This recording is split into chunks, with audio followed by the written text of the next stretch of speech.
Hello, and welcome to Coast to Coast. My name is Auntie Collins. This is JPJ. Hi. Good morning. Morning. How's, how's it going? It's going. It's going. Yeah. No, we're off to a good start today. Went out for the coffee and the beef fast not too long ago. It was nice. One of our favorite, beef breakfast. I've never heard anyone actually say be fast. Beef Like fast. I've seen it texted before, Yeah. but I've never. Well, that's why, because So I'm an old. It's not really a dad joke, but it's definitely not a young person thing. Okay. Doing dumb shit like that. Like, I'll see something that's typed out a lot, and I'll just be like, "Oh, be fast." Like I call Go like ahead. Lady Gaga. I Mhm. call her Lady Gaga or Gags. What? Like if she comes on, like if a Lady Gaga song comes on Mhm. the work, I go, "Oh, is this Gags? Are you playing Gags right now?" And then Playing gags. yeah. Hey, little girl. But no, one of our local coffee shops came out with their summer flavors last week, so we had to go for the first time and try them. They have a Boston cream cold brew. That's like a mocha swirl, and it's cold brew, and it's topped with Boston cream stuff, and it comes with a little Boston cream cupcake on top. They're like one of those bougie, like they make them. So they had like a Boston cream Okay. cold brew. There's a new latte called Holy Cannoli that has cannoli cream and pistachio swirl and shit on it. These are people Yeah. who like to have fun with coffee. Oh yeah. In the Northeast, I mean, I assume it's everywhere. Coffee's pretty Yes. popular, no matter where Mhm. you go. But in the Northeast, around here, we got some doozies. Some just like places that like you said, like to have fun. They do cool shit. They have one called Mhm. the Tasty Seagull that has like marshmallow and peach jam and shit. It's like I don't know. Maybe a seagull tastes like peach. I never had a seagull. But yeah. So like it's just one of those fun places, and we were like, we got to go try the new flavors. So we went. I love Got that. a nice little bacon, egg, and cheese. We're feeling good. I love a good bacon, egg, and cheese. The other day I was exploring my new neighborhood. My new neighborhood is called Ridgecrest. Ridgecrest. Ridgecrest. Yes. Is it? That sounds fancy. Is it gated? No. Okay. It sounded fancy. No. Okay. So I told you that there's like an independent movie theater. Yes. It like within a block of my house. Yes. Excuse me. You're not allowed to bark right now. Thank you. Wow. Archer had dental surgery. Yeah, I was gonna say he lost a tooth last week. You were saying. Yeah, he actually lost 2. They pulled. Wow. Is he 2. getting? Is it because he's getting old? Yeah, but like he actually broke the teeth. No. Okay.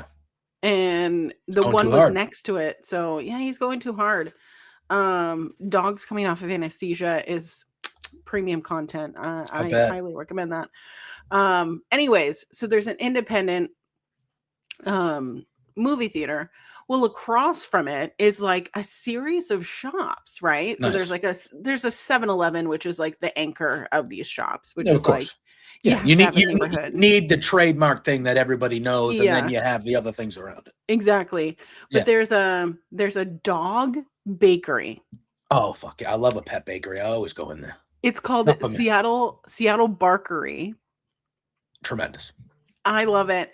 And they also have like a store, so you could buy like, dog items and stuff like that, and cat items. But I just love it. It looks like an actual bakery. Yeah. Like with the window and like the glass, display of dog cakes. It's the only unfortunate thing about just having a cat is the cats don't get fun shit like that. Like food wise.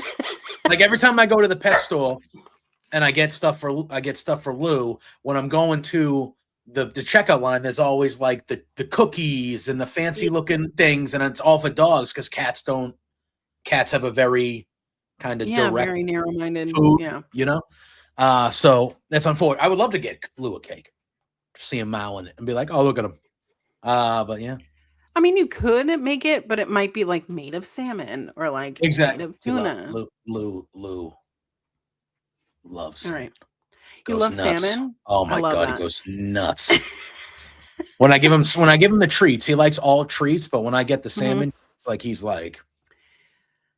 extra. He's like, I love you. Like he'll be rubbing up on me. Like, you got me the salmon. Like, yeah. So. That's why I like taking the dogs when I go to like the farmer's market over here, because like there's so many like plus dog treats. Like so many people around here like love to make dog treats. And there's this one over in Edmonds, which Edmonds is a ferry town. So, the ferry goes through there. So they'll close down their front street and have, their little farmer's market. And there's a lady who makes like dehydrated like salmon or tuna or what have you. And it was last summer. They also have a dog beach, like just a beach specifically for dogs in Edmonds. So we had just like come from there. So the dogs were a little sandy. I wanted something to eat, the whole nine. We're walking by and the lady just like stretches out her hand, and before she can say sample, do you want to take a sample to see? Penny, this little tank engine of a dog goes flying and grabs it, knocks over all the samples. So then she's just picking them up, like eating part of the paper, the parchment paper or whatever. And I go, oh my God, I'm so sorry. I will pay for that. And she goes, no, that's like the sign that I needed, like, because this is like a new recipe or whatever to see what dogs like. That's hilarious. I had to tell her also, this dog also loves garbage. So, literal eats garbage? Yeah, she eats garbage. So. Wow. That's pretty good. It's pretty good. Yeah. We've all been there. I love a good summer moment as we're like cresting in. Like it's like that, when you're going up a hill, like it's like that little crest right before you descend. Like a roller coaster. Yeah. Did you hear about that roller coaster where the people got stuck? No. Did you hear about the meteor that landed in Massachusetts yesterday? What? Did you hear about that?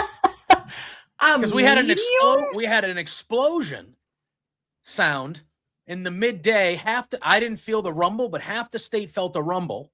And apparently there was a meteor that that came through whatever the hell. I'm not a big, I love space, but I don't know much about it. But yeah, a meteor landed in Massachusetts yesterday, and it felt like an earthquake. There was a meteor. See there. Wow.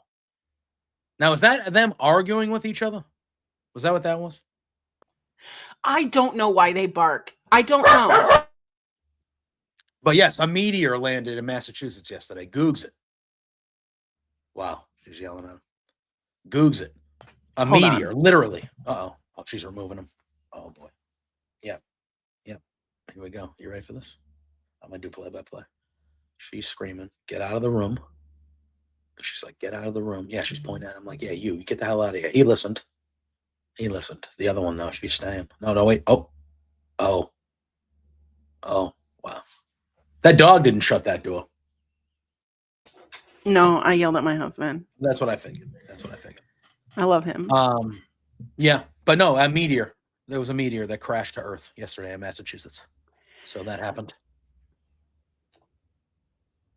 I almost said New Mexico. Music Inferno. I felt a rumble of Royal Extremes, and then a rumble down in the jingle because people couldn't go to Paradise City. What is this show? Yeah. Click the thumbs up if you're here, by the way. Thank you to everybody. Click the thumbs up. Send in a super chat if you want us to ask us anything or whatever. I know you're already all following Fightful. Everybody should follow Fightful, but follow Fightful and Fightful Overbooked if you're not already. What's wrong with you? But Amen. send a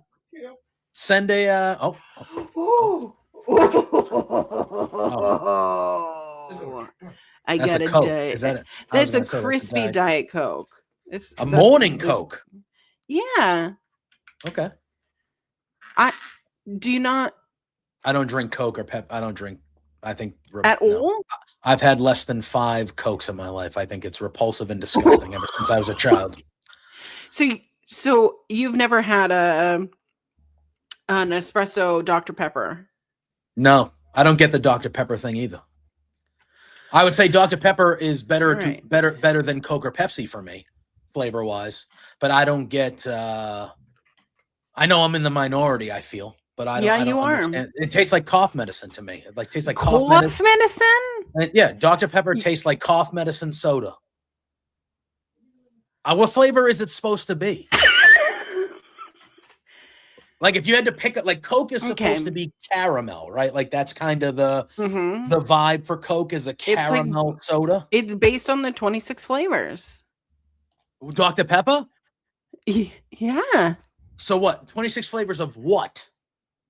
Of just all flavors? Are there only E&J is different though. E&J, that's what I'm talking about. Brandy, baby. That's what I used to drink that E&J. Okay. But I like, is that what the flavor, like if you were explaining the flavor of Dr. Pepper, is there a flavor? It's like cherry, right? There's like is that what it's supposed to be? Is cherry?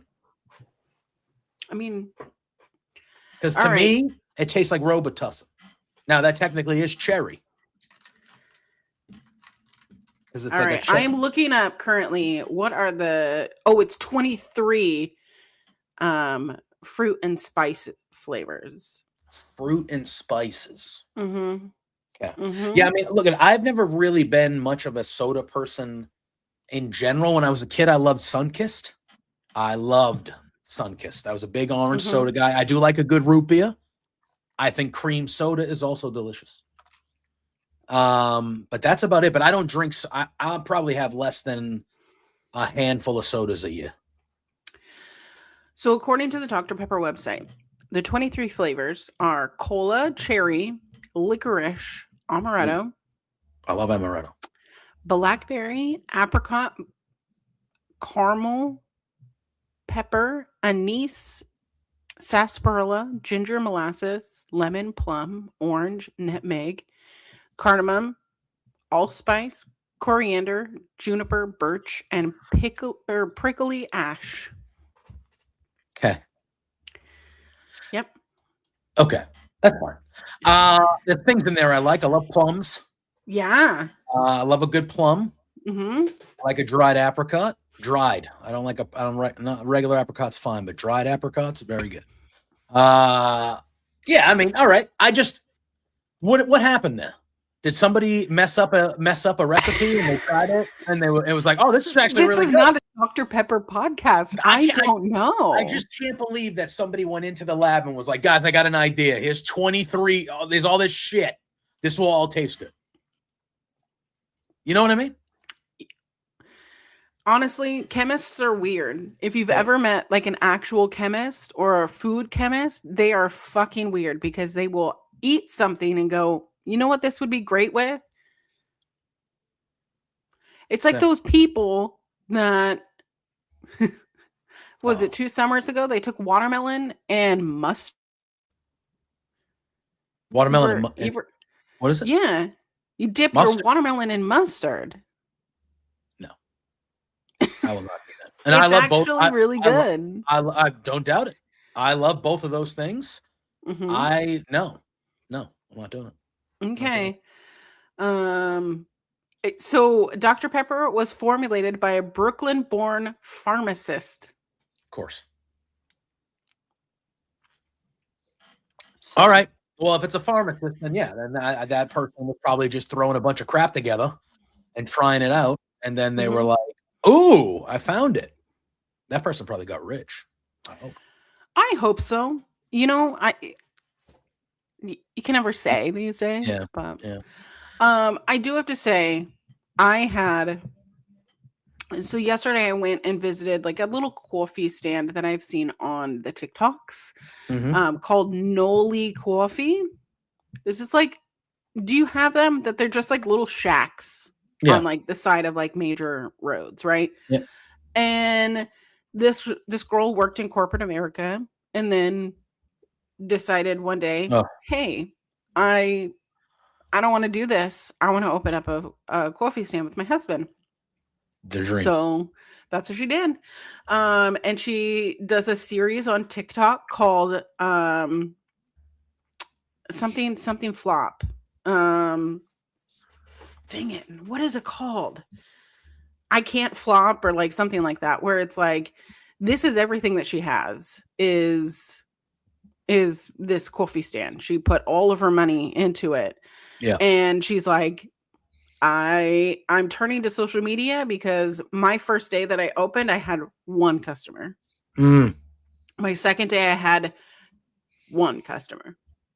The whole week, I was at a loss and was thinking to myself, I can't flop here. Like, this is everything that I have. So I'm going to put everything into social media.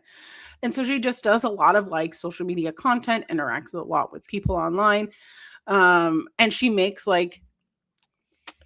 this, she does I think she adds cherry, but it's Dr. Pepper, cherry syrup, a shot of espresso, and then cold foam on top. Oh my God. It is so good. I would have never thought in my years of being a human to mix espresso with my soda, my brown soda. Yeah, that seems to be a thing that's becoming more popular, is espresso tonic and espresso things like that. I don't think my brain has allowed me to go that route yet. That to me sounds repulsive. Absolutely repulsive. When you worked at Starbucks, was that during the time where the barista Olympics were like? Oh yeah, those still happen. Yeah, they still happen. Yearly, yeah. So I was part of the barista Olympics, and like part of it is you have to create like a drink that has coffee or espresso in it. Yeah, like your own signature drink. And I did kati kati iced coffee topped with lemonade. Because lemonade is another big one too. Lemonade with coffee is like kind of strange that it works, but because kati kati being the bean that it is, it's grown near where citrus is. So it's the same concept of like South American countries having that like volcanic, like chocolatey, beans, where this is the more brighter, the citrus. And so having like that splash of lemonade, it's not like overly like, oh, this is disgusting, but it like just brings out like the actual citrus taste of it. And of course, like, because I made it like iced form and I didn't put any cream in it, and that it's actually the thing I missed. Yeah, the thing I missed the most about. No, I don't really miss anything about working for like that type of place. Yeah. But like the first half of my career there, we were always busy, but it wasn't like the back end where it was like, Starbucks has basically become like a fast food joint kind of thing. Whereas the first half of my career there, like, yeah, we were busy and we sold coffee and all that stuff, but like coffee tastings, whipping out your coffee passport and like, oh, there's no customers in the store for 10 minutes. Let's all make a friggin' French press of coffee and try it. And like, because like, the average consumer, like this is complete guessing on our right? But out of 100, pay-per-view. We're like a pre-show for the pay-per-view. WWE is doing a 2-hour pre-show now. They're not going to show one match. We are the actual pre-show, and we're going to talk about everything but wrestling for the first 45 minutes, and it is what it is. But like out of all the clientele that goes to coffee shops everywhere, if you had to put a percentage on it, how much percent of people do you think actually know like that type of stuff about coffee? Like, oh, if you mix certain coffees with certain pairings or items of food or other drinks or other things in the coffee, it brings out a completely different flavor. Like, if you had to pick a percentage, maybe 5, maybe 10%. Oh, so you all right? At least, all right. That's fair. That's fair. I do not think like now the people who are getting jobs at Starbucks are passionate about actual coffee, and more so I'm looking for a flexible schedule. I'm looking to have benefits even at a part-time level. And this is something temporary. This is not a career for me. Whereas like if some people are, career baristas, and there's always like one person at the store that at least in my opinion, working at 4 different stores in my illustrious career. But there was always like one person that was like the dedicated, like, oh, I know everything about coffee, you know? Yeah. And usually they are a store manager or an assistant store manager. Yes. But when I first got, and we're talking 2013, 2014, we're talking a long time ago. But when I first got into the company, there were people at all levels. Whether you were a barista, whether you were a shift manager, whether you were a shift lead, an assistant manager, a regular, there were people in the building at all levels that really gave a fuck about coffee. Yeah. And that's what made the job a great job, because you were busy and you'd get through, your rushes, and then you'd be like, hell yeah. But then you all just kind of would share a coffee and talk, and you would be working, but and then I felt like the last few years I was there was none of that. We didn't do coffee tastings, but the company barely even talked about coffee during fucking meetings I had to be in. And I was like, are we not? What are we, huh? So I do think it's kind of crazy, because I have a young cousin who works at Starbucks right now, and I've asked, like, do you know the difference between Italian roast and Guatemala and Antigua, which is like, my favorite. That was my favorite. I love Guatemala and Antigua. But then I'm asked, like, okay, when they have like the anniversary blends, because when I worked at Starbucks, like, it was like the anniversary blend, Thanksgiving blend is specifically for Thanksgiving meal, like Christmas, like Christmas espresso that they got rid of, and I wanted to quit immediately. But the Christmas espresso, fuck. I would hoard it. That was my mark out, like, every week for like 7 weeks. They're taught, like, they also aren't taught like the big thick book of all the drinks. Yeah. They're not taught that. No, you just taught to make them. You just, get on the bar, you're going to be practicing, and just make it. But anyway, I digress. I made the error my first shift that I was on bar. They were like, okay, we need to make all the drinks, and I made the error of drinking every single drink I made. It happens to most. I left like I was. Oh yeah, you could have flown you could have flown your car home. Could have flown your car home with that one. Good stuff, man. But anyway, where do we want to start with the wrestling stuff? Because there's a lot. We had a all-time pay-per-view last Sunday on the AEW side. We are previewing a pay-per-view that's going to be starting right as we're probably ending up here today in Clash in Italy. The mask versus mask match last night, awesome. Why don't we talk about Noche de los Grandes? Noches de los Grandes. Noches de los Grandes. I wish they would put that much effort onto Raw and SmackDown every week. That would make my life better. You don't say. Yeah, that was a great show.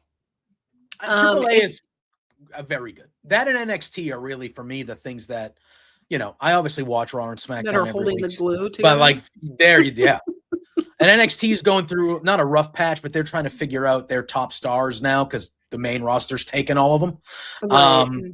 But man, the AAA shows are good, but that specifically the mask versus mask, I thought presentation, story, crowd, everything. I thought that was maybe the best put together match that WWE has produced since, I'll say it, the Cody Roman at 40. Probably. Yeah. That was tremendous. Real good. I do find it to be interesting, and here's why. Okay, for first thing, for those who have never really had access to AAA, they have it for free on the WWE YouTube channel. So now you're not only like exposing a brand new audience of, usually Americans, usually like outsiders, but now we're bringing it to YouTube, which I want to see. WWE, which, they've had their YouTube page for quite 113 million subscribers. Yeah. Okay. So seeing that they put a full episode on there, streaming live.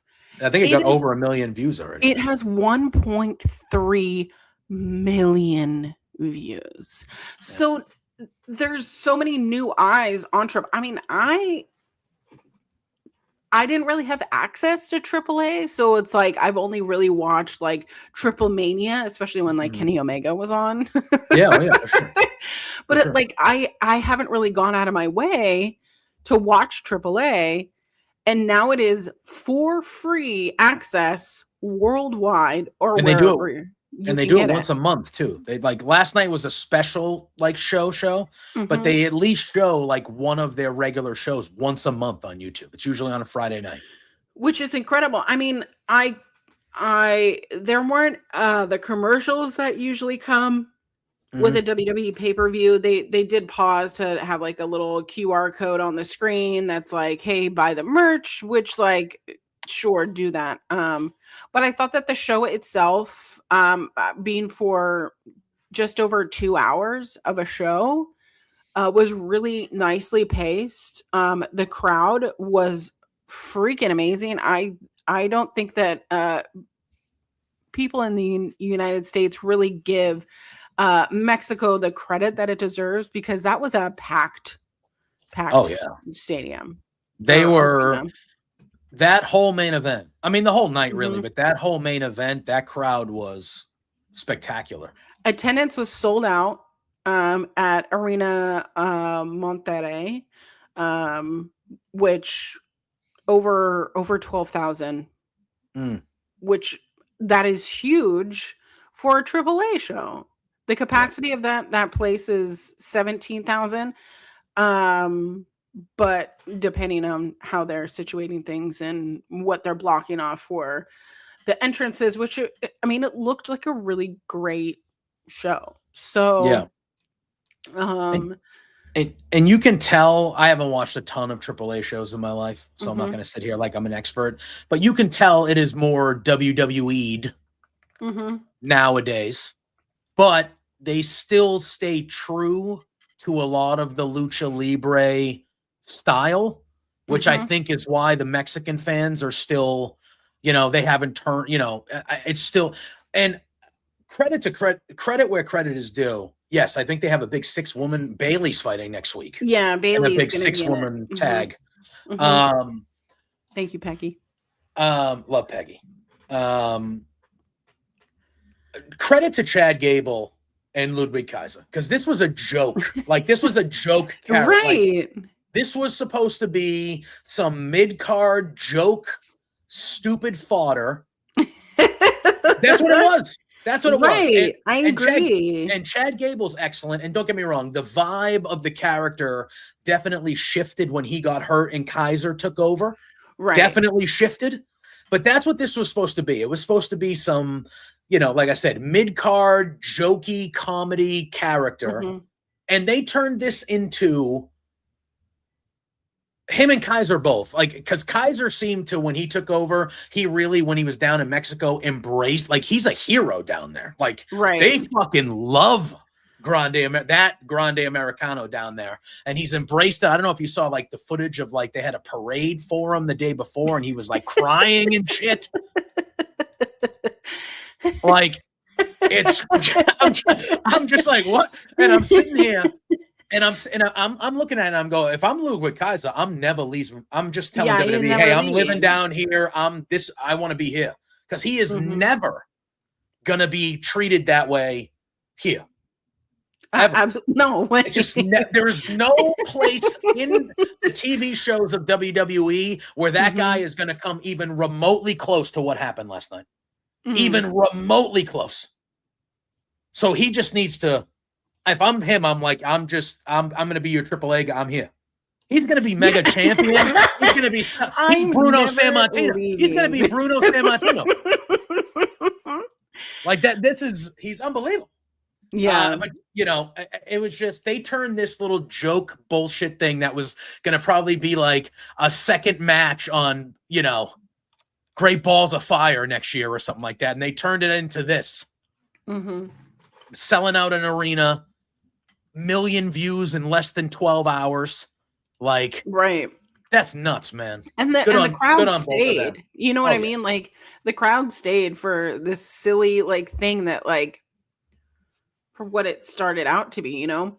And for everything that it's worth, Chad Gable, awesome. ever since being literally murdered, well, I say literally, storyline murdered by the Wyatt Six. By the Wyatt Six. Yes. Really took this Grande Americano thing, and I think we've all known that Chad Gable was a fantastic wrestler, but he was never really like given the opportunity, right? So what do you mean? Shorty G he was given. Oh my God. If he couldn't make that work, he ain't gonna make anything work.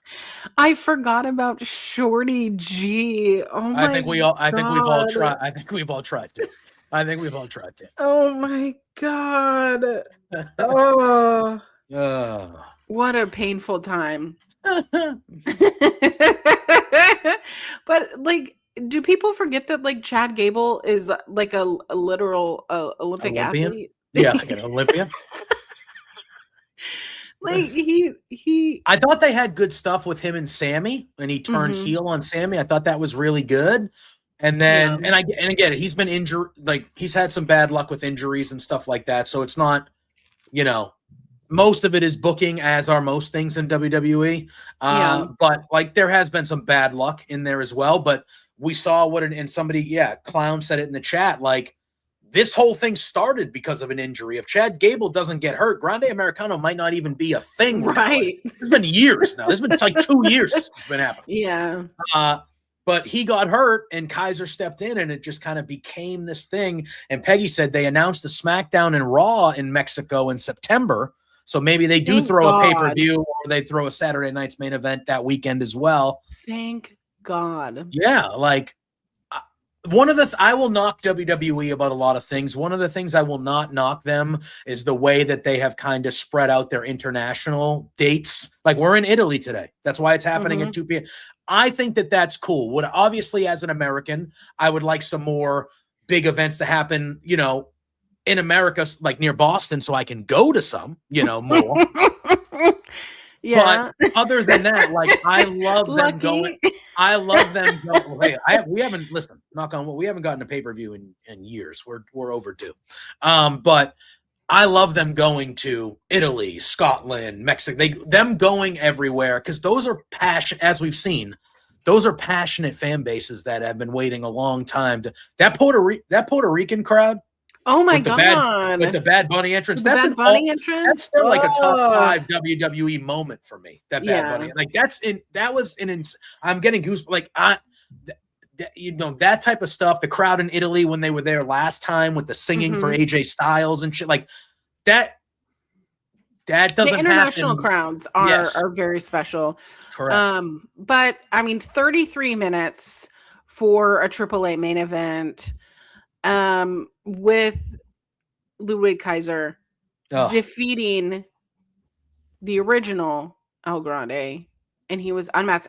I also wasn't expecting as much blood, but it was a no DQ match. So, but I think from what I know and what I researched during these type of matches in like Lucha Libre lore and history, they are brutal, bloody. Like, I mean, you're fighting on mask. Your mask is everything. His so you're literally identity. You literally will die for the mask. So that they've always been not all. I think historically they've always been very violent. These type of matches. Yeah. So I thought his speech afterwards, Gable's speech, was also great. Yeah. It is true. That is what we are today. But yeah, I thought his speech afterwards was excellent. His whole family was in the ring. I just thought it was just well done from start to finish. But I mean, the show in total had 3 out of the 4 matches last night. 3 of them were title changes. First, Rey Fenix defeating Laredo Kid for the AAA Cruiserweight Championship. Ray Phoenix has already won this. So, but basically, Laredo Kid has bested Ray Phoenix on a numerous occasions by doing what? Yeah. Hitting him A in a penis below. punch. Yes. Hitting him in the penis. I don't know how to say that. Hitting him in the penis. He hit him in the dick. So that was part of the match the entire time. Seeing Ray Phoenix win, even though he's already been in AAA, he's already won this title before. It was really great to see like the WWE version of Ray Phoenix when the crowd definitely were behind him. There is some superstardom to Ray Phoenix that I hope helps him to be more on Penta's level, because I mean Penta's rise to singledom was a little bit stalled out at first, right? So when both, you know, Penta and then Ray Phoenix came afterwards, Penta was kind of like okay, we're having a Money in the Bank, put Penta in there. Oh, we're having a whatever scramble, we're having the Royal Rumble, put Penta in there. And Penta really took like being that like obvious not first choice and really having some standout performances. He took some time away and it really didn't lose any of that momentum for the crowd. So when he returned to the following Royal Rumble, he ended up, you know, later winning the Intercontinental Championship. He's in, you know, the holiday circuit and having CM Punk and Sammy paired with him. Like there was just some sort of like camaraderie that really introduced him to the WWE crowd, so that when he did win the Intercontinental Championship, that it seemed seamless there. So unfortunately, the tag division in WWE is not known for being very great. So seeing Ray and Penta be able to kind of get these little shines to them for the singles, I'm all for. But they do have magic together as a tag team, wouldn't you say? And I feel like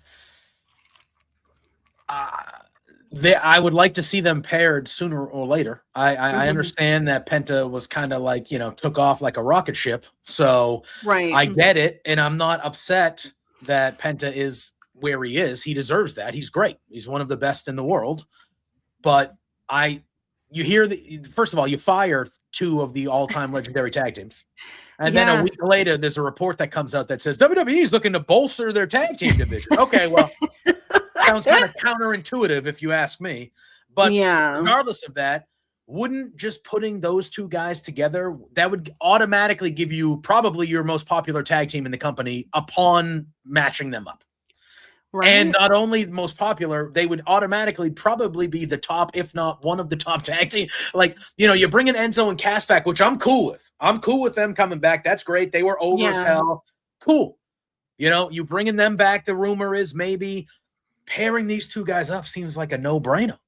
And I think now with Javon Evans and Ethan Page and kind of the people we've established on Raw a little bit, I think that there are suitable people to take the IC title off of Penta. Yeah. And I know a lot of people will look at that as a drop down.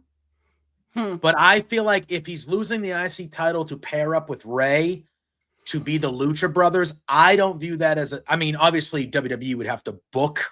Yeah. If you're going to do that, you need to make them, in my opinion, make them the focal point of the division. But I don't know. I would like to see it sooner than later. I would also like to see it sooner rather than later.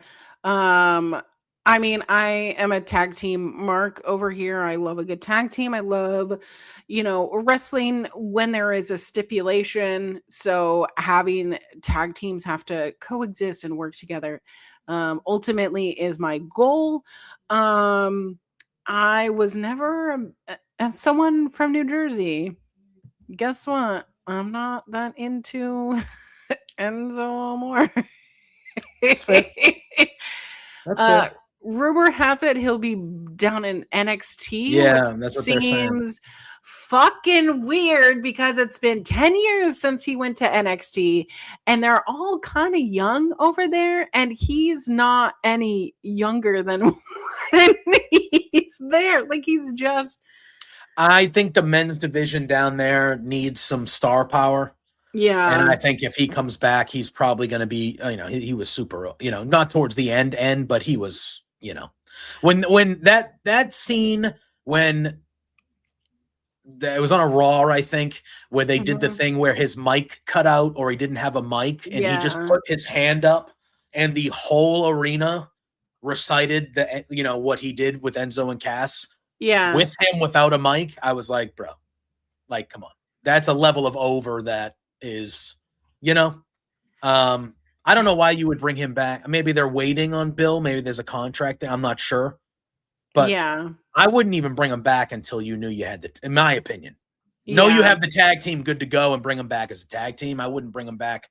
But listen, NXT has lost Trick Williams, Obafemi, and Javon Evans in the span of like the last 6-7 months. And Ricky Saints and Joe Hendry. That's true. And, so they're the star power, they're building new stars, but they don't have a star for them to build around, I guess, down there. And I don't think Enzo is that level of guy, if you want my honest opinion, but like he's at least a name that could elevate some people just because of the name, I guess. I don't know. But, I agree. I think Ethan Page is another one they took up. They took Ethan Page from NXT as well. Which I see might be the best one potentially being a rocket ship towards the to space over here. But I don't know. It's just kind of silly because we've really conditioned NXT to be like young people cutting their teeth at the game, right? And from what I remember about Enzo is that Enzo was not really liked or cared for backstage. He caused a lot of ruckus, so to speak, ruffled a lot of feathers. Yeah. It was a long time ago, though. People can grow. People can grow. People can change. I don't know if he has. I haven't read. He's been on the indies for a good, he was doing indie stuff for a while. I never really heard any incidents or things about him in a negative way. I feel like maybe because I don't know. Not that I was looking for anything or anything like that, but like, I feel like if bad stuff would have continued to happen, we would have heard about it. You know what I mean? Right. Dust ups or things like that. So maybe his time away from them made him appreciate his time there more. And maybe it's a different thing when he comes back. That's what you hope is that, I don't know, but who knows? I don't know. I'm not against Enzo and Cass coming back though. Like, I think that would, to me, it felt like they, even as over and big as they were, it was both of them because Bill was not a liked person. He wasn't mentally. He was they were not in a good spot. Right, battling alcoholism because I remember hearing, I don't know if it was actually in a report or if it was just people I know, but he had destroyed many hotel rooms that were on WWE's dime. And, have you ever stayed in a hotel room? Yes. Like they make you pay incidentals. And it's like a hold on there, but like it's, depending on the hotel. I just stayed in a hotel and it was like a $200 incidental. And it's like $200 is, if you've ever looked at prices of like a lamp, like $200 is like the lamp. Yeah. So if you're destroying the lamp and destroying the TV and destroying, throwing chairs and breaking chairs and like maybe you're like busting their like, whatever, destroying the bathroom, that's like thousands of dollars. Yep. And I don't know. But they both see, at least he seems to be in a far better place. Bill. Oh, is that me? Oh no. Wait, 1, 2, 3, 1, 2, 3. Is it me? I think it was me. Was it me? Oh, Oh God. no. I'm separate. What happened? I don't know. I was mid-sentence, and I got a big black screen that said something went wrong. And I went, sure. Sure did. Obviously. Sure did. Obviously. You figured that out? Well, we're back. We're fine. We're fine. But yes, Big Bill, I know, is sober now. He has his life together. He married Lexi Nair. Yes. So like he has his life together, so to speak. So that guy beat Daniel Bryan. They had him beat Daniel Bryan. When he became a solo guy, he beat Daniel Bryan. Okay. That's hilarious. Yes. But anyway, it's true. But do you know that Lexi Nair's stepfather is DDP? No. All right. There you go. I did not know that. Damn. There you go. Right. Cool. It's a nice little nugget. But Big Bill has been sober for now almost 6 years. He talks about it quite often. Anytime that, it's brought up in an interview, which, I think he, like, for what it is, like, being 6'10" and the way that he moves, he's 7 feet tall. And he's 7 feet? He's 7 feet tall. I thought it was just and you can't teach that. Sorry, 7 foot tall. 7 foot tall. My bad, Enzo. My bad. 7 foot. But for being that tall and like being able to move the way that he does, he's a huge man. He is huge man. But I wanted more for Big Bill, especially when he was paired with Brian Keith. I thought that pairing was a little bit interesting. The learning tree was a pile of shit, but I kind of, their tag team name was called Paid in Full. Do you know that? Who's tag team? Big Bill and Brian Keith. Oh, I did not know that. I did not know it was called Paid in Full. Wow. Okay. I didn't know that either. Look, not all of it was great, and they definitely got stuck up into the Jericho vortex. Mm-hmm. But I didn't hate all of that. I thought there was some good to it, and then it just you could tell they stopped talking about it a little bit. But yeah. But I don't know. He got sober and started talking about his mental health. So all power to him. If NXT and he's 39 years old. Do you know that? I did not know that. I thought he'd be a little like a smidge younger. And Enzo is also 39. Okay. So same. All right. Yeah. His birthday, Big Bill's birthday is 3 days before mine. There you go. Party time. Party. He's a Leo. You love to see it. Yeah. I don't know what that means. I know what it means, but I don't know what it means. No, that's a very Boston thing. I know I'm a Taurus. That's all I know. That makes sense. Loyal? I think that's loyalty. Like stubborn, grounded. Loyal, grounded. Yeah. Yeah. So yeah. I don't know much about the other ones. I know what they are: Capricorn, Cancer, Aries, Leo. Like I know what they are, but I don't know what any of it means. People are people. You're either an asshole or you're not.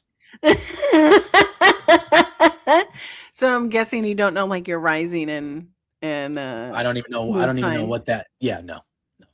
What's a rise? Those are yeah. And I know the year I was born is the year of the bull. Mm-hmm. According to But yeah, that's it. Again, I know of them, not what they mean. So you're the bull and you're a Taurus. So But a Taurus is a bull, isn't it? Mm-hmm. So is that like a double thing? Am I special? Am I special? Yeah. Okay. My mom always told me. I just didn't know. So. Sorry. Let's just talk astrology, guys. Good stuff. Oh my God. Okay. So before we jump into our preview for Clash in Italy, do we want to mention anything about? I know that last week we did a whole preview show of Double or Nothing. Tell me your thoughts. Just A top week, five week. pay-per-view in the history of the company. Okay, so Tremendous.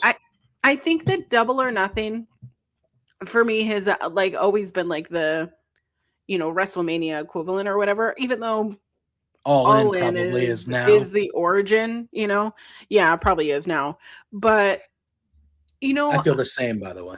I went into this going like, okay, this is going to be a great show because it really is like a flagship show. It's a stacked card. I didn't think it was going to be this fucking good. I do think the build to it wasn't. Right. It was good, but it wasn't the hottest. I would say I thought it was good, but I don't think it was like the hottest thing of all time. The shows have been good. Dynamite's been good.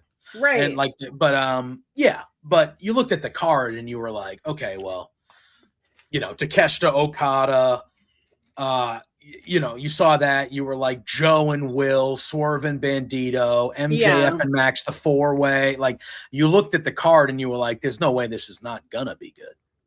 Right. And I mean, a lot of it had to do with like the Owen Cup, and I get that. But like there really wasn't any bad matches in my opinion. Like there wasn't at all. It was just kind of solid all the way through. Even the buy-in was really solid. Whatever you believe about doom and boom. Have some fun. It's okay to just have fun, guys. It's just I get it. Some of the matches are afraid to have fun, man. Some of the matches are serious, I guess. It's fucking pro wrestling, but some of the matches are serious, I guess, and there's feuds and all that. It's okay to just like laugh and just be like, "Ha, look at this goof." Apparently, I think he's okay, but QT Marshall might have got hurt during that match, which kind of stinks. But there was some blood, and QT, I think he went to the back during the match. Yeah. But it was really fun. Harley having a fun little spot. Yeah. Which was unexpected. But all in all, great show. I thought it was weird that I got to see. Oh, go ahead. You finish. Oh, I was just gonna say I got to see my first 5-star Adam Copeland match. Oh yeah, that was the first. Yeah, that was a great match. A ridiculous first 5-star match. I was gonna say I thought it was a pre-show, but I found it surprising that Hook returned in New York and they had him lose. Right? That didn't make sense to me, but. Yeah, the first ever 5-star match in Edge's / Adam Copeland's career. Like I looked back because I was like, this can't be it. Like this headline can't be true. And every match that I would have had, him versus Mick Foley at WrestleMania, him versus Undertaker at WrestleMania, him versus John Cena at Unforgiven, like all the matches that I'm like, this has to be. He fought Randy Orton in the greatest wrestling match of all time. Was a shit can of a show. How was that not a 10? It's the greatest wrestling match of all time. And that's not just me saying it. Yeah. That's WWE saying. I mean, it was, I think, and so I'm kind of used to like a WWE style I quit match where they go, do you quit? And then you say yes or no. You know what I mean? Instead of just putting the microphone in their face and you're just hearing, like, I don't need to hear that. Yeah. I don't need the theatrics like that. But we did get the great moment of Christian telling everybody that he banged their moms.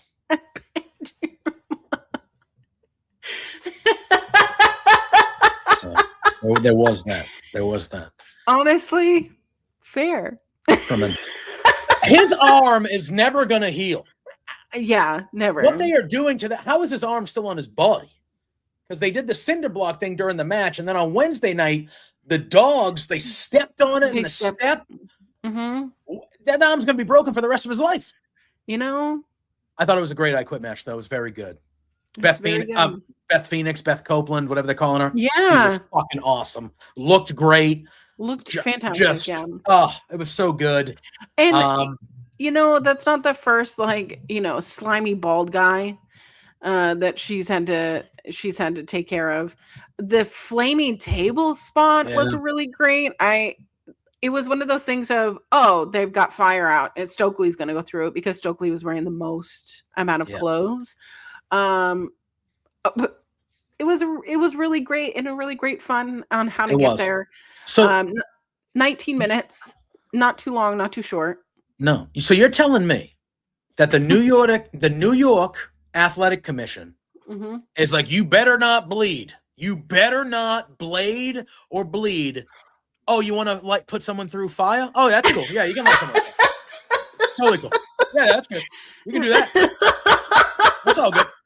Oh, you're just gonna light some? Oh yeah. You that's totally fine. If he's bleeding through that table, I'm shutting this shit down. Yeah.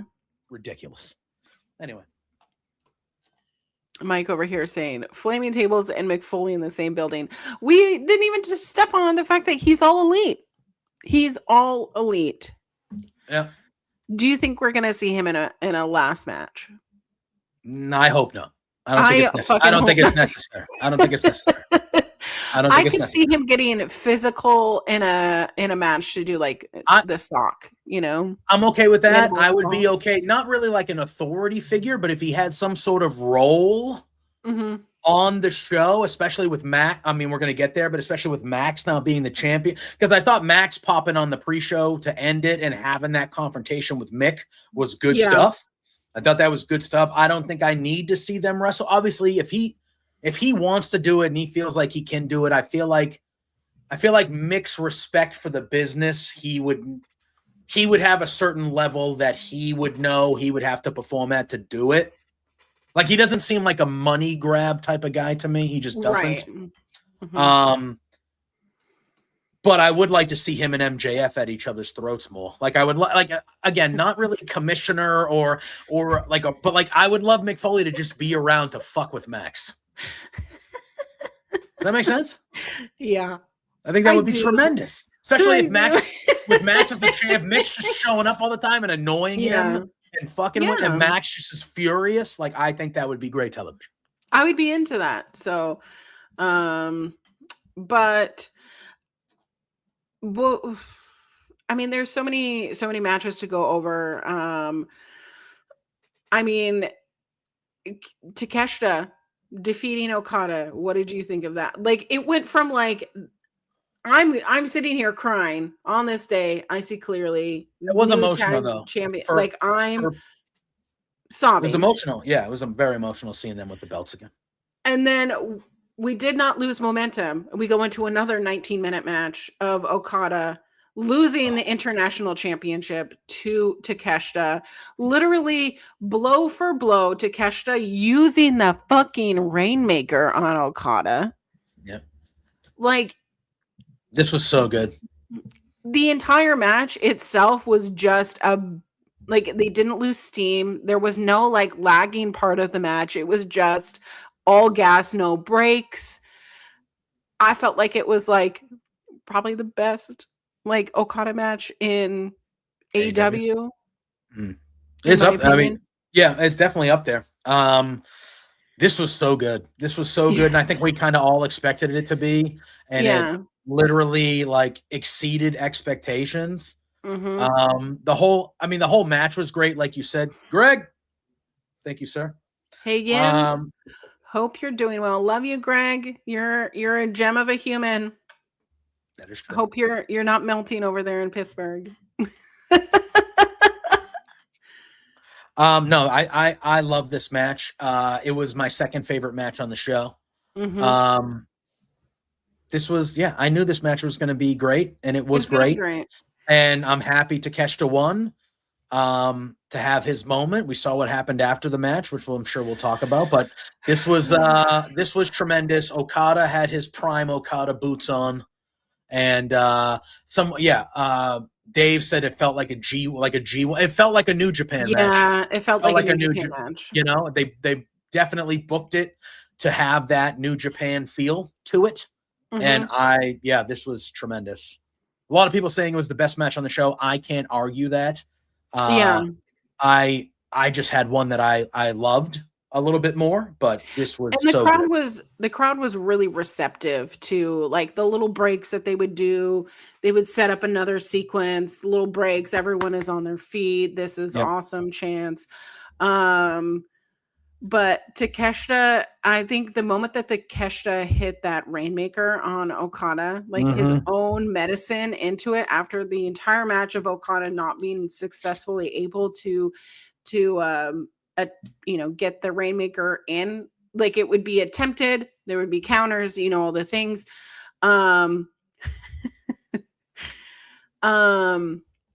Lots of people had comments about about specific things that they were doing on the top rope, which I get a little bit worrisome sometimes when they're doing those super German suplexes, and then but Takeshi, go ahead. Go ahead. He hung on, man. He hung on, man. I've never seen that before. Yeah, literally 2 seconds later, like not even phasing Takeshita, just standing up, I don't know. It was just like a battle of anything you can do, I can do better. And Takeshita hitting I think it was called the Raging Fire on Okada and pinning him cleanly. There was no shenanigans there. Really great. But following the match, Don Callis comes and we hear the music of Protostar.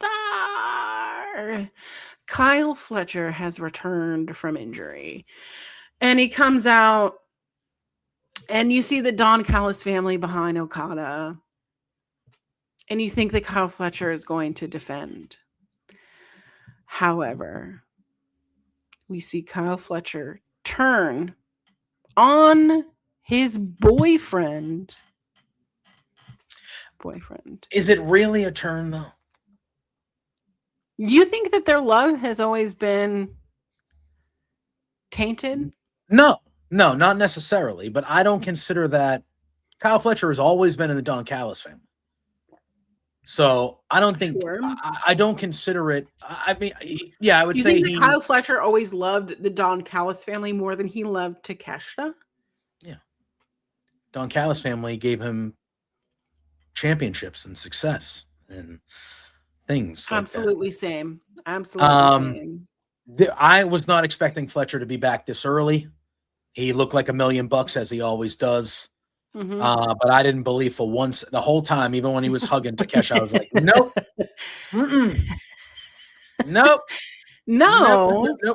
I didn't think it was real at all. And then he clotheslined him. And I know they did the thing with him looking at Kevin Knight and the TNT title on Dynamite.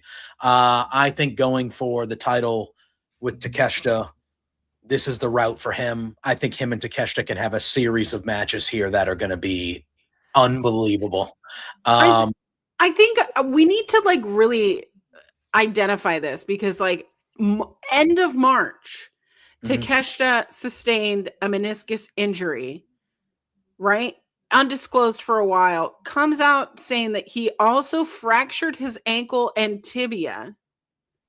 Was that ever reported? Not that it matters. Like I have no reason to not believe Kyle Fletcher, but was that?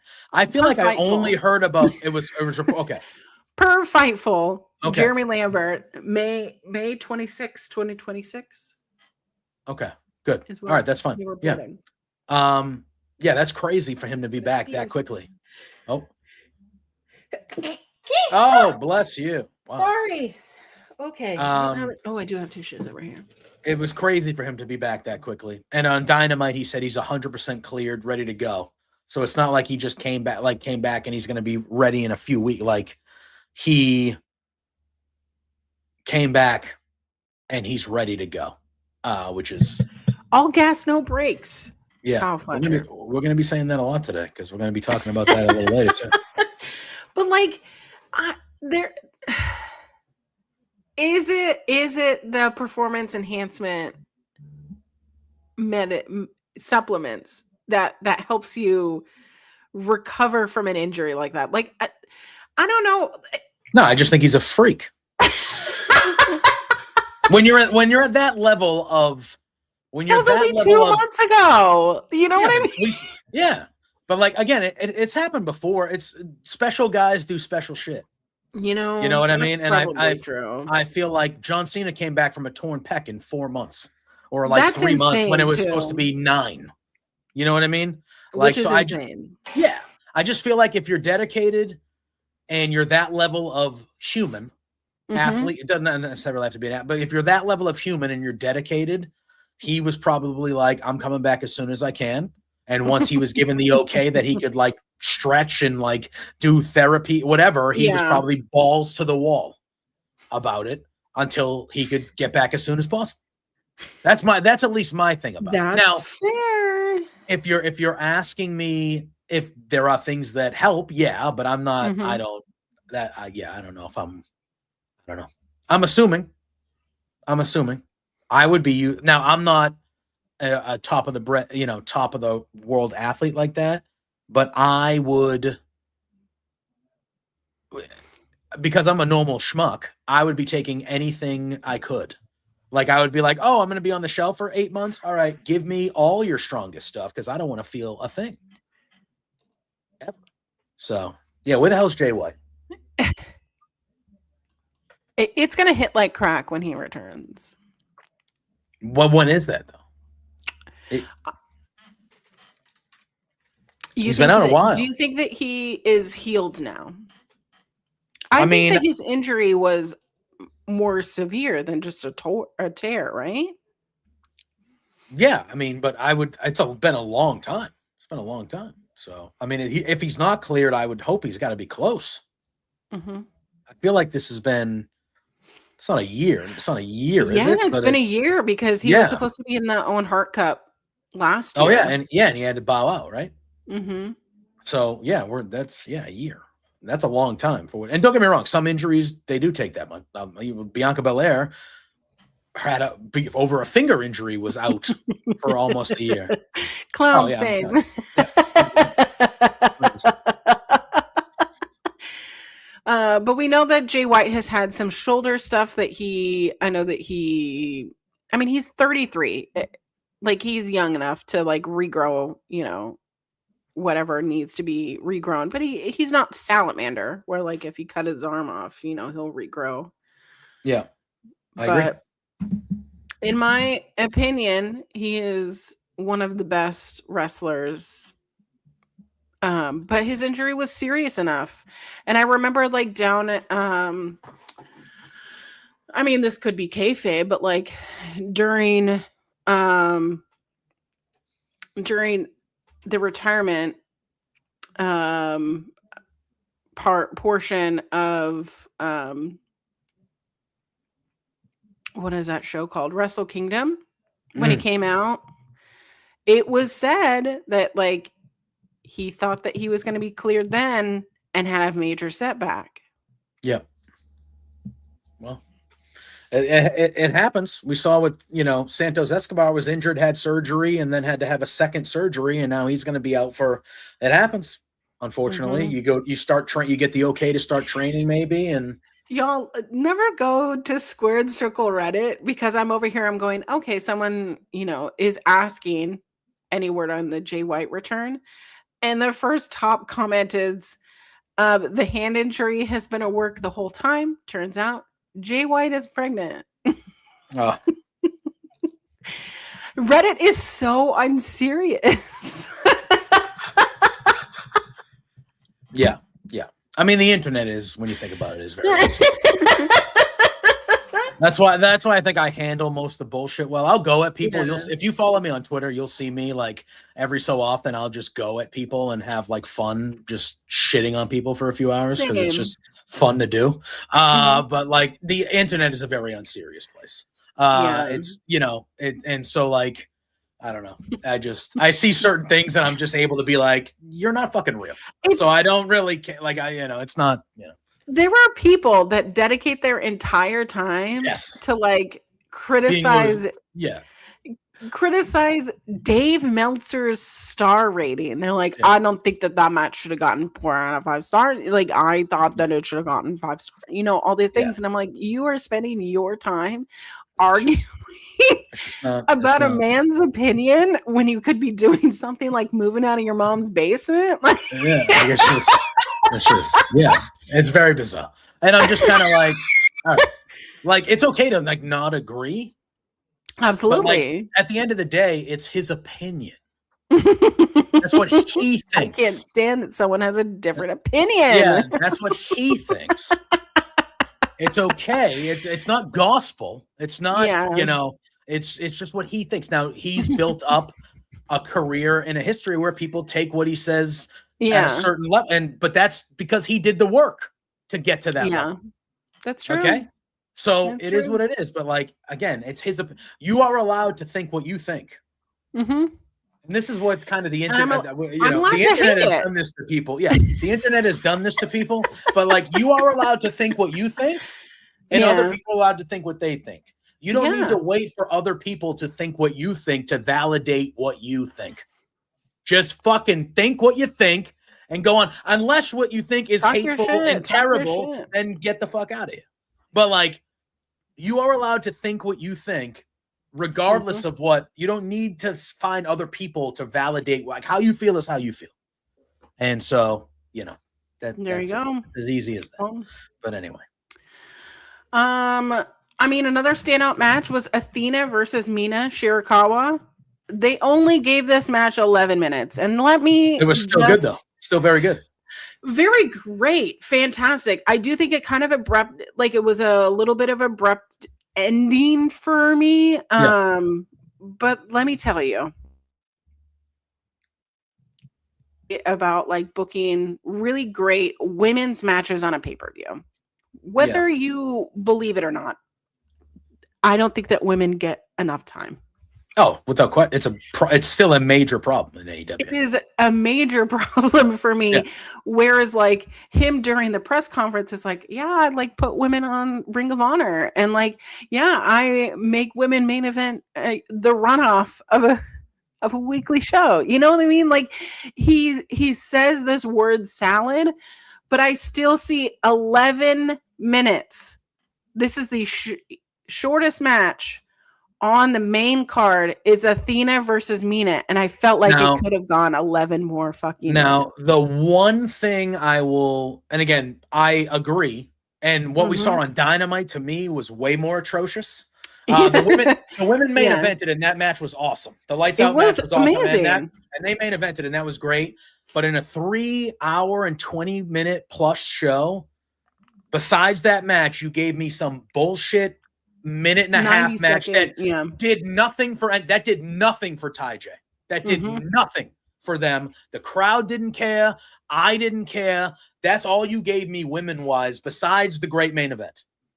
I felt way more negative about that. The only thing I will say about this is this match wasn't even supposed to really be on this show. Right. So that is like the only reason why, even though I think it deserved more time and should have got more time, to me, I'm like, maybe that's why, because it was originally obviously supposed to be Willow and Windsor. And I think they would have gotten more than 11 minutes. So I think it was like, holy shit, we have to hot shot another match onto the pay-per-view. So they and again, it was a good match. It was a good match. Right. So that to me is maybe, but still, they deserve more time. And in general, it's really the only, AEW is not perfect. Nothing is. It's really the only major flaw left for me is that you got like 40 plus women on your roster, bro. You got to use them. Like, you gotta use them. And it has to be not just Ring of Honor. You can't just say, oh, go watch Ring of Honor. That's not an incentive enough for people to go $10.99 a month or $9.99 a month to watch another 2 hours of wrestling TV. Like, I feel like I don't see Tekla every Wednesday night on Dynamite, and she's arguably the best woman. Like, she's on another level right now. She's your fucking champion. Right. And I don't see her every single, and I'm cool with taking a week off here or there. Duh. But like, I feel like I'm somebody who catches up on Collision. I don't always watch Collision live. I see her almost every week on Collision, which is fine. But Dynamite is your show. She should be on your fucking A show. Absolutely. It's weird. It's weird. She's your women's world champion.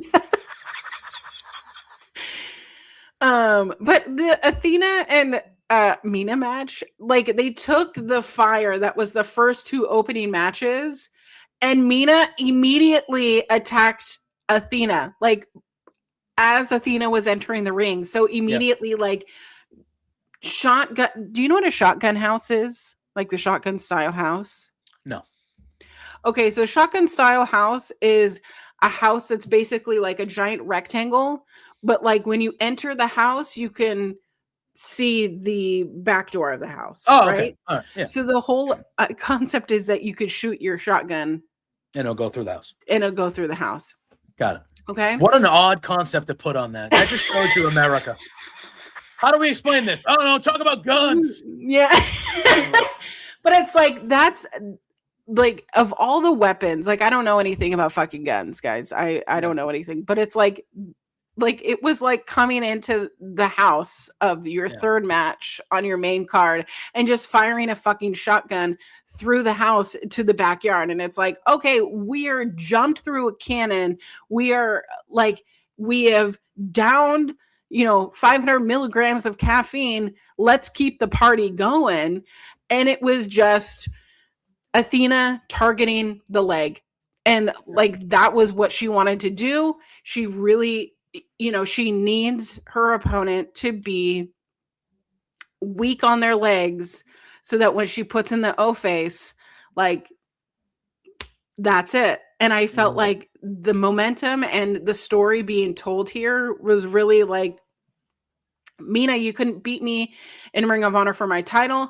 I'm going to leave here. And Mina being like, no, like, I've proven myself. I've come a long way. And Athena just, like, she's so good when she takes flight. Like, I think that she's great on her feet. And we don't see that a lot, unfortunately, in the women's division, where, like,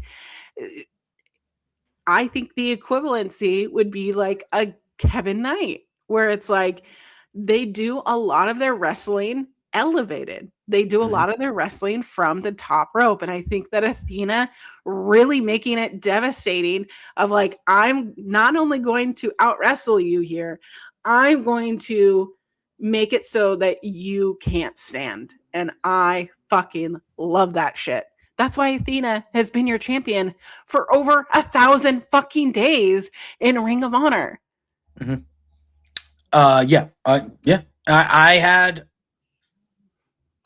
We still don't know who the wild card is, and that could change things. But I had Athena winning. Mercedes. Like I had Athena winning the whole tournament, beating Willow in the finals originally. Mm-hmm.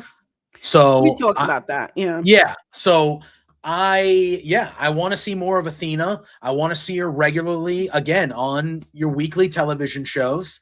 I understand I understand she's the Ring of Honor champion, and she has been for a long time, and that doesn't stop you from having the men's Ring of Honor champions on your TV shows often. So, like, she should be on the show.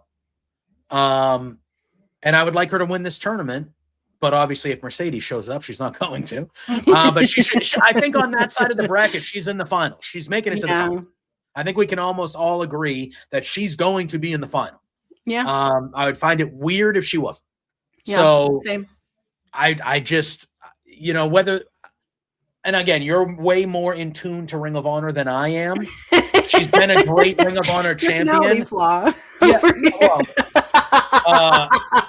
she's been a great Ring of Honor champion. Is she the best women's Ring of Honor champion of all time? Yeah, I feel like she has to be, right? Like, not even close. I don't think it's any okay, close. So she is.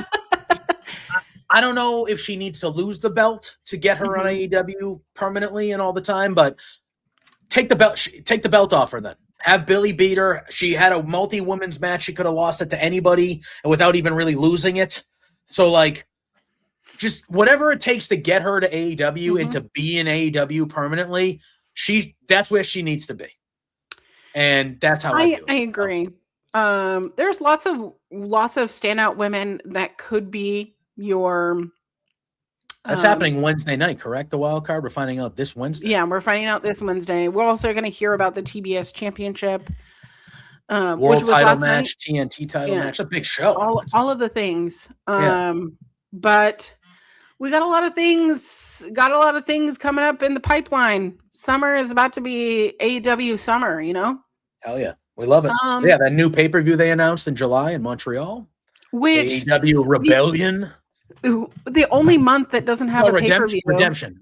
I'm sorry, Redemption is January and February, correct? Because we have February is Revolution, or is that March now? Technically, that's March early March. Technically, yeah. So January for sure. Mm-hmm. So if they're wanting a 12 pay-per-view card. We're inching closer and closer. We're inching closer and closer. Again, look, if you're giving me what we got on Sunday in quality, fine. I'm cool with that. Like, I'm even cool with spending money every month to watch the shows if that's what you're giving me.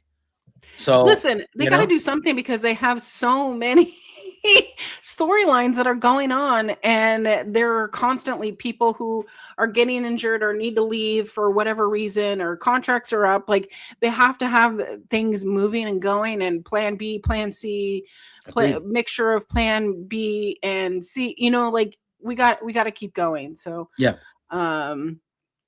but outside of that, Jon Moxley real good versus Kyle O'Reilly, great match. I love lose Moxley, momentum at all.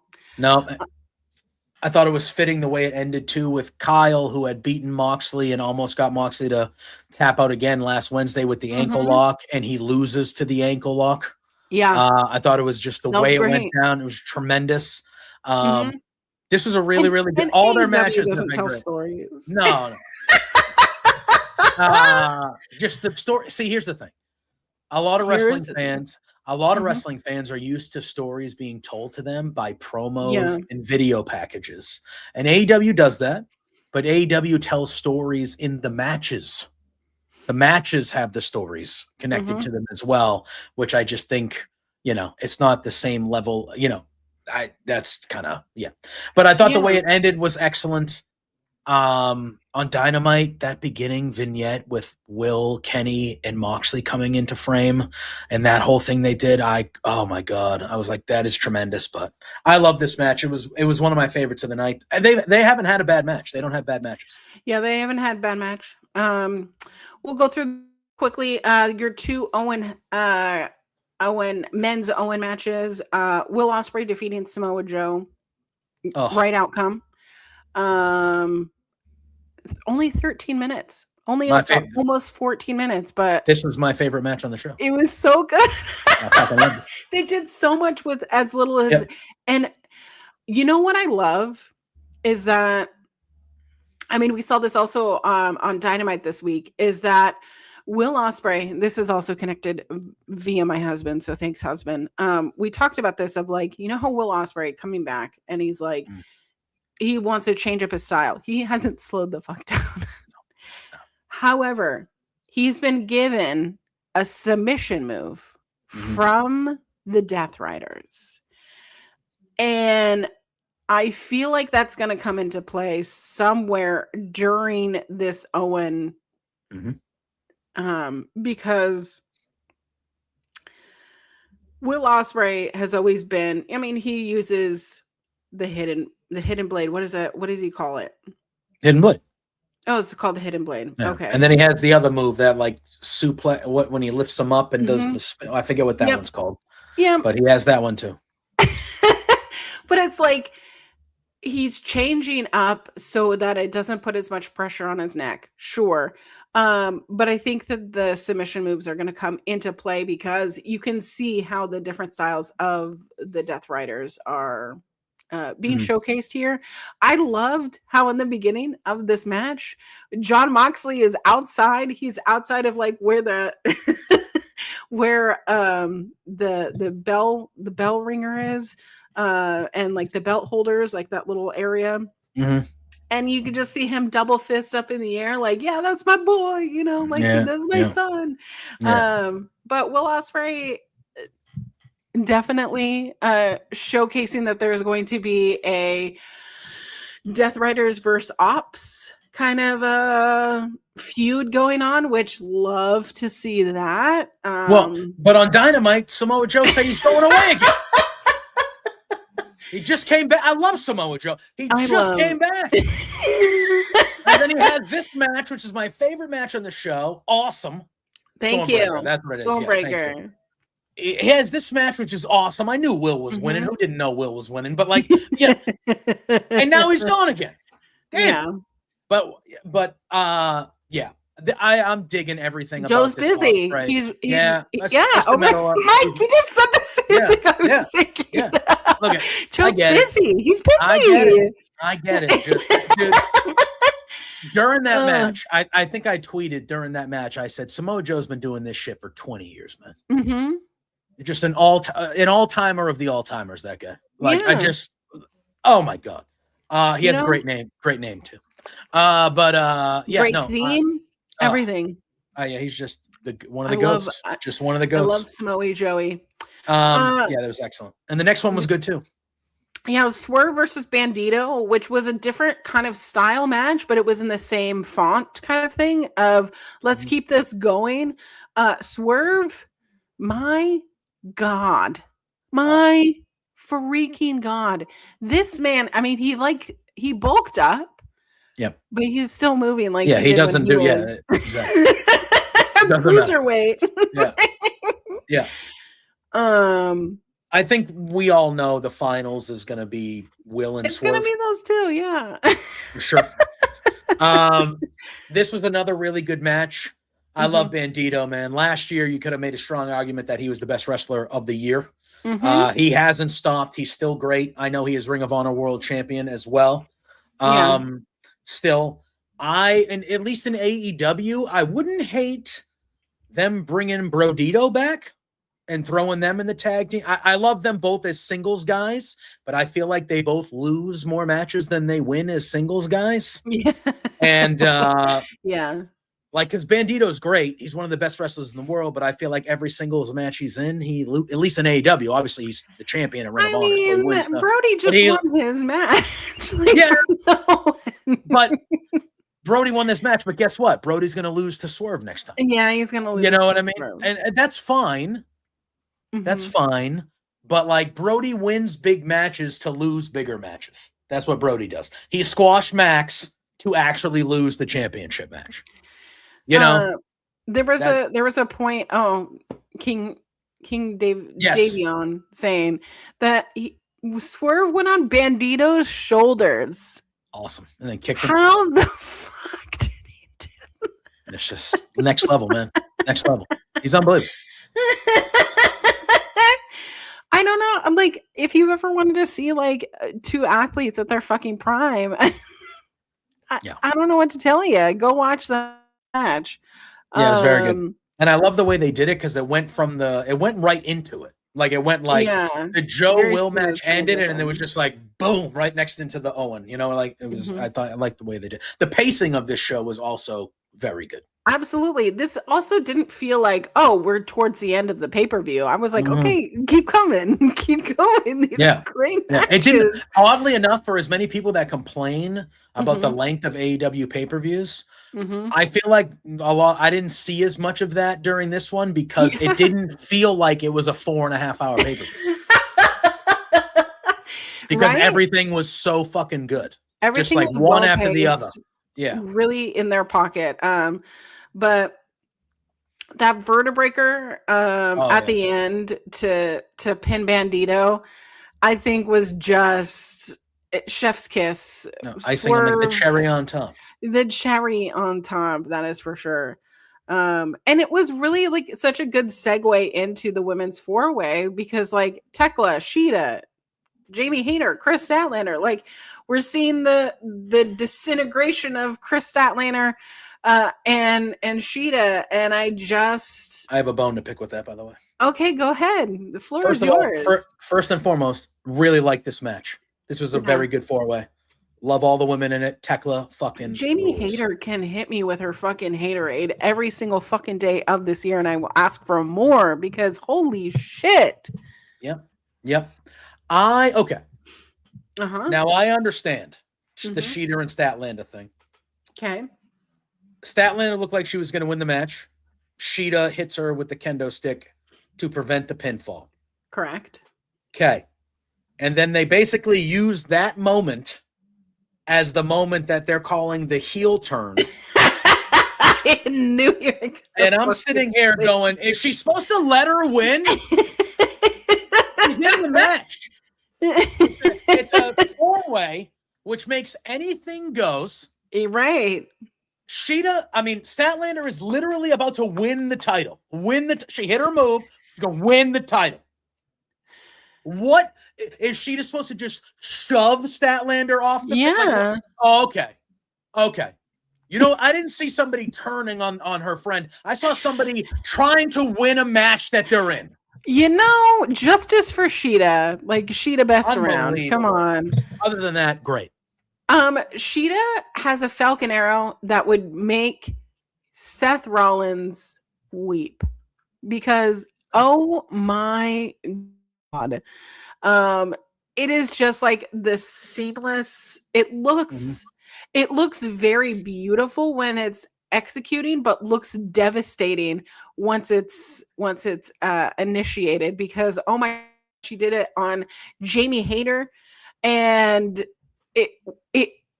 Jamie Hayter just seeing like her like bushly hair just like it was something of a symphony. So but Tekla at the end does what she does, wins. She does what she does, and I don't think that Tekla, I don't want to say that she laid low for a lot of the match. I think that she allowed the others to wear themselves out, which is exactly what a toxic spider would do. Did Jamie Hayter, did Chris Statlander, did Sheeta get their shit in? Hell yeah. But I think it was very strategic of Tekla to allow them to wear themselves out and then just getting that pinfall victory over Chris Statlander. And I thought it was beautiful. Absolutely beautiful. Yep. Yeah. Tekla is smarter than us because we're all fucking bitches, man. Dumb bitches. We're all dumb bitches. We're all dumb bitches.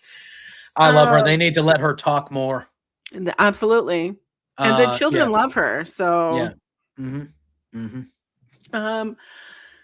we went right from that into the Stadium of Stampede. This was a fucking shit show in a good way. I need to rewatch this. Yeah, I was gonna say these matches are always the hardest to talk about on this type of thing because it's like, where do we go? Like, there was so much everywhere. Yeah. That where do we go? Like, you know what I mean? But okay, but like, what the fuck happened to Mark Davis's eye? I don't know, but I didn't think I could love Mark Davis more, and then I saw him in an eye patch. I saw him in an eye patch, and I loved it. Yeah, that guy fucking rules, dude. That guy rules. The one thing I did like were the intros. The intro, the elite video. Oh my God. Kenny with the cigar. Yeah. The intro was just, I was like, that's special. Like, that type of stuff I like. And Jericho winning with the Lion. Okay. I will say this. I am not as anti-Jericho as many. I am not. Sure. There comes a time, Jericho, where you just got to let some things go. And I think the Lion I think we're done with that. I think we should be done with it. You did your point. You beat Ricochet. You hit Ricochet with it. You pinned it. I think that one goes on the shelf, Chris. I think that one, just use other things. It doesn't mean you're less than. It's just, I can't do, listen, once in a while, maybe, but I can't go out and throw down on a Friday night like I used to when I was 25. I'm not 25 anymore, Chris. Correct. It's just the way it goes. It's just the way it goes. I just think, it gets a little scary every time I see it because it's, you could really hurt yourself or die. But I mean, seeing Mark Davis almost get run over allegedly by the Jurassic Express, which I think is the fucking funniest thing ever. Jack Perry said he actually bought that bus. Like he bought that. That's what their money should be used for, Hell yeah. Dude, he's got Luke Perry. He's got 90210 money. Yeah. Come on. But poor was it Bishop Khan got he's the pinned? one. Yeah, he got the shit beat out poor of him. Guy. Yeah. Look, if this was chaos, these matches are always fun. They're all like, I don't think there's been a bad one. Like they're just always 30 plus minutes of just utter chaos, literally everywhere. This one was the biggest one though, 7-on-7. That's just ridiculous. Like, that's so many guys. There was just so much happening, and I want to go back and watch it. I've seen some people in the crowd showing some really fun moments between like Andrade and Kenny Omega, which makes me I can't wait till Andrade and Kenny Omega have a feud, like a proper feud, Yep, I agree. Which I hope that we get. Jericho using tennis balls. Yes, that was good. I was just like, okay, it's because it's at the, the Louis Armstrong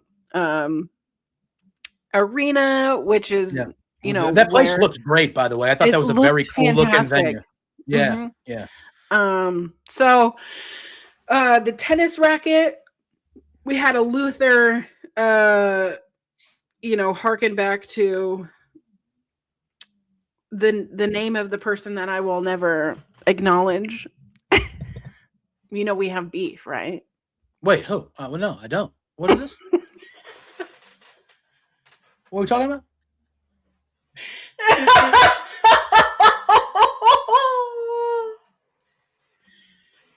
You have to see it. You know who has a tennis racket? Who has Jim Cornette? Yeah. Oh. I mean, he and I have beef. You don't know about our 2020, 2021 beef? No, I actually don't. I mean, I can understand. I can understand why that would happen. He's very outspoken. Yeah. And I called him out for being a homophobic piece of shit. Yeah, that's fair. He called me a hose bag. A hose bag. A hose bag. All right. A hose bag. Because I'd be sucking. Oh, I get it. You know what I mean? Oh yeah. And DM. You know what?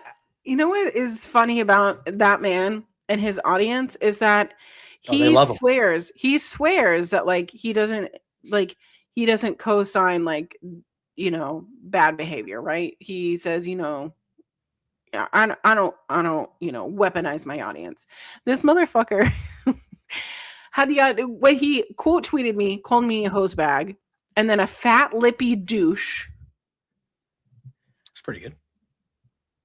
It weaponized his audience. So my entire DMs for 2 months was left just regurgitation of the fucking insults that he of course. Yeah. So that's doesn't shock me. That's why I never say his name. That's fair. Sorry that I said it. Now I know. Now you know. Now y'all know. But Jim Cornette can eat my ass. So wow. All right. From the back.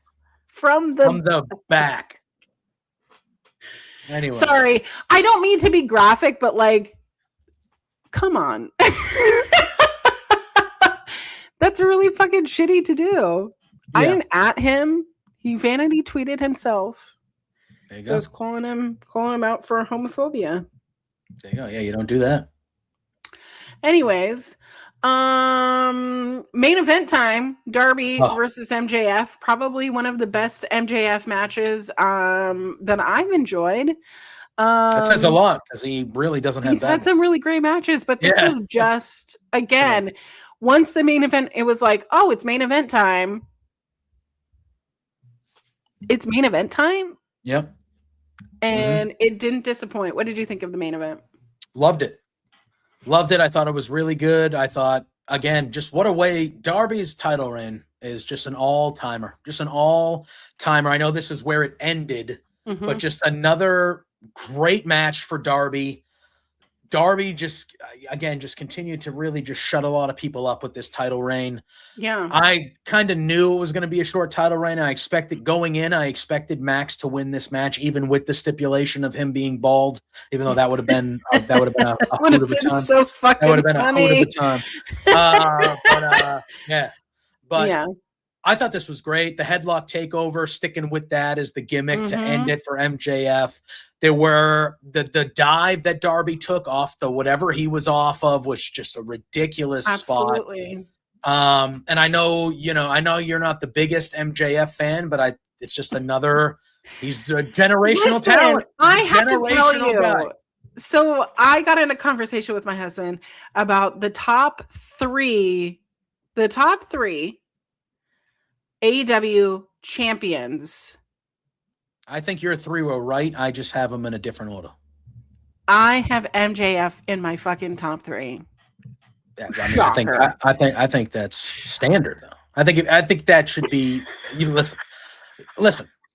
There are some things that whether you like the person or not, you can't deny certain things. Okay, and true. He is only the 8th guy ever to win his 3rd championship at the age of 30 or younger. And if you look at the list of the other 7 guys, we're talking the all-timers of all-timers. We're talking we're talking the all-time greats. And I feel like he's already there and he's only 30. That was my huge reason is he's had all these great matches, like a fantastic title runs where like I feel like I understand people like not wanting Hangman up in their top 3 because I had Hangman up in the top 3. But it's like Hangman had a lot of journey to. I was going to say, I feel like if you're talking strictly as champion, I could see why people, because both his reigns have not been the greatest. Right. The chases to those titles, in my opinion, are arguably the 2 greatest stories that AEW has maybe ever told besides Tony and Mariah. Yeah. You know what I mean? So like I feel like Hangman deserves to be in that top 3 or in the discussion just based on the moment of him winning those titles because the stories were so fucking good. But I think Max was the great fantastic hands down like this is cinema type of thing. Yeah. This main event was awesome. Darby, excellent. And then obviously we got a post-match angle that I don't think anybody saw coming, which was nice and a breath of fresh air, just unexpected. But this was a great main event. It was a nice tip of the cap of a great title reign from Darby. He deserves all his flowers for this title reign.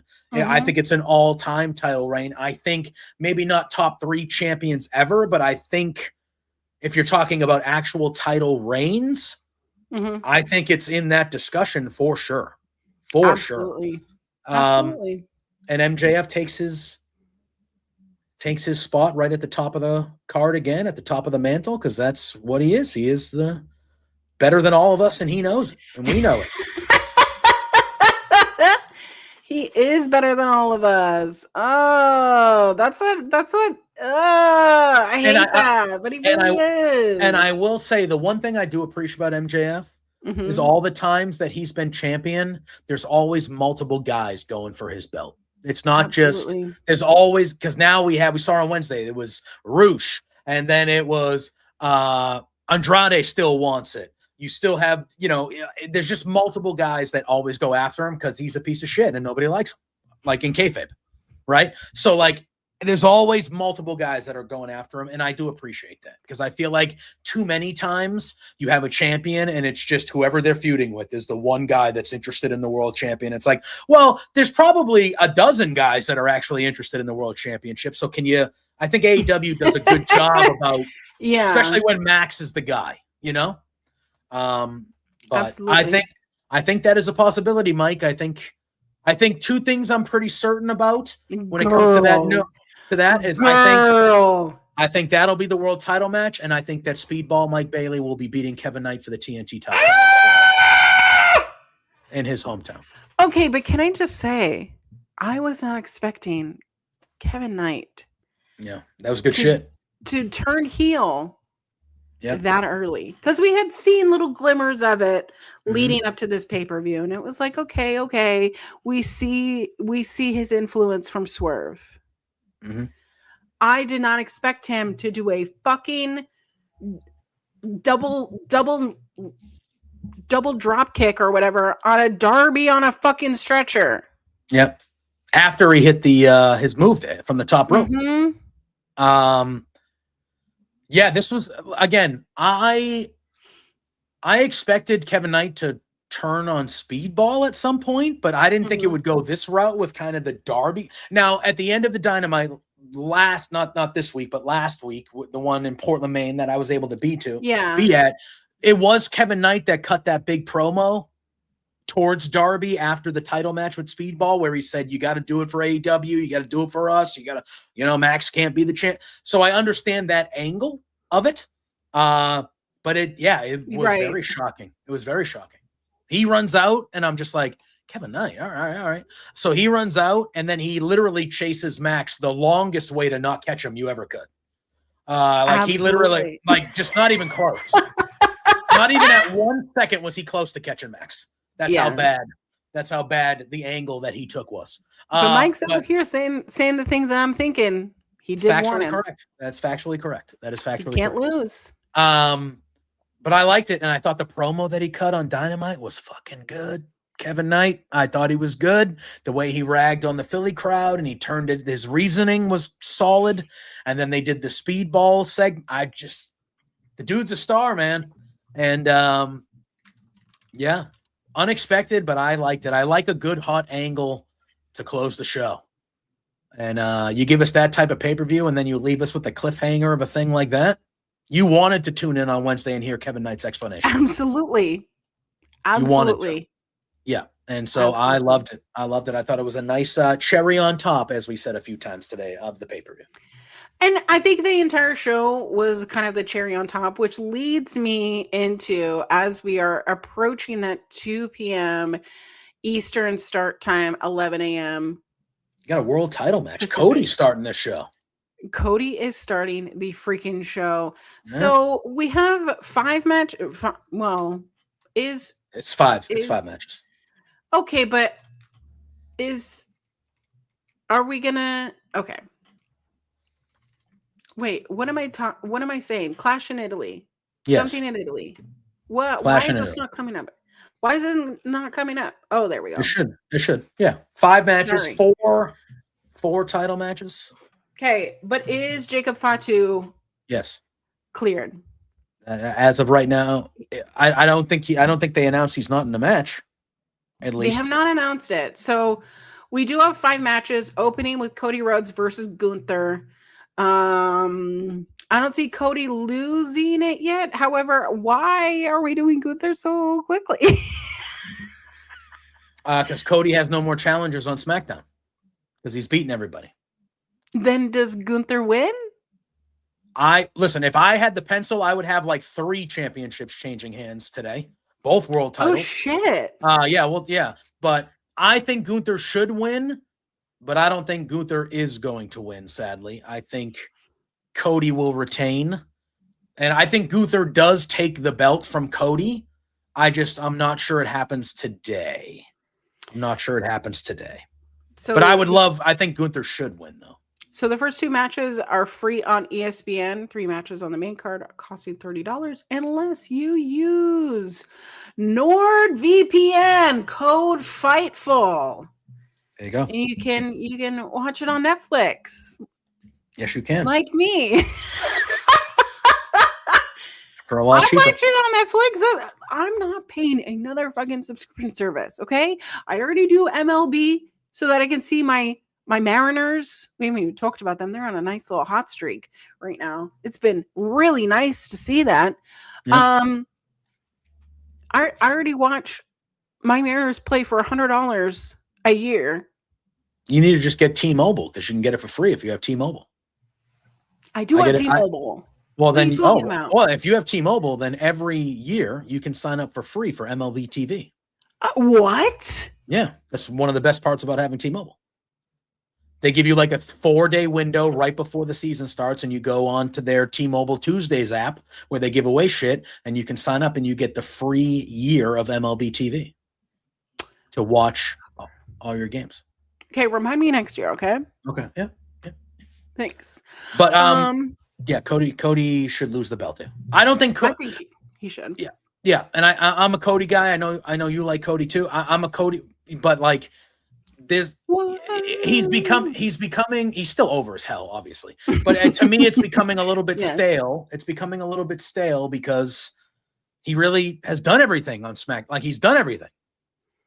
So, I feel like Gunther winning, and then Gunther has a lot of fresh new challengers over on SmackDown for a title reign, and then you have Cody chasing again, which I think a lot of the time the money is in the chase. I feel like that's what should happen. But if I was betting on it, I'd bet Cody to retain on ESPN, part of the first free hour. I think Cody standing tall is what we're gonna get. I wouldn't hate that. I think the Cody Punk thing, they teased the Cody Punk thing. I think that would probably be a good idea. Jacob Fatu is being shown walking into the arena now, so I believe. Oh my God! All right, let's go quickly. And he better be because God damn it, they should put the strap on him tonight, and we'll get there. Okay, we got Jacob Fatu versus Roman Reigns. Put the strap on him. Take it off of Roman Reigns. Sorry. Yep. The it's tribal combat, so everything can happen. There's a bunch of bullshit, no rules. The Usos should align with Jacob Fatu, and Fatu should get the belt. Have Roman win it back at SummerSlam. Absolutely. Rhea Ripley versus Jade Cargill. I think Rhea is retaining. However, we are going to see shenanigans happening. So yeah. I thought they had a good match at Mania. I thought it was one of Jade's best matches in WWE. I think this match will be as good as that. But yeah, Rhea's going to retain. For sure. I'm still looking for that Rhea and Charlotte because after last week with that three-way. I was going to say they're also teasing Jade and Charlotte as well. They've been teasing that a lot recently too. Just have Charlotte turn heel again, that's what I want. Becky Lynch versus Sol Ruca. I think that Sol Ruca is going to win. I do too. I think she should win. The whole thing has been about Becky saying she hasn't won anything since she's been up to the main roster. So how fitting would it be for her first big win to be for the IC title over Becky Lynch? They did. Absolutely. Huggo was there in the building, but they did such a disservice to those fans last week at Saturday Night's Main Event with that bullshit angle they did with this. And Becky kind of screwed herself because they made this match out of that. So I think Sol Ruca should win. And we kind of continue this feud with Becky. I think Becky needs to make she's done wonders for that IC title. That title matters because of Becky it's made Lynch. It matter. Yeah. She needs to make her way back up to world title stuff. Absolutely. So I think this is a way to do it. And then obviously Obafemi versus Brock Lesnar. This is just a singles match. There's no stipulation, which I thought that they would put a stipulation.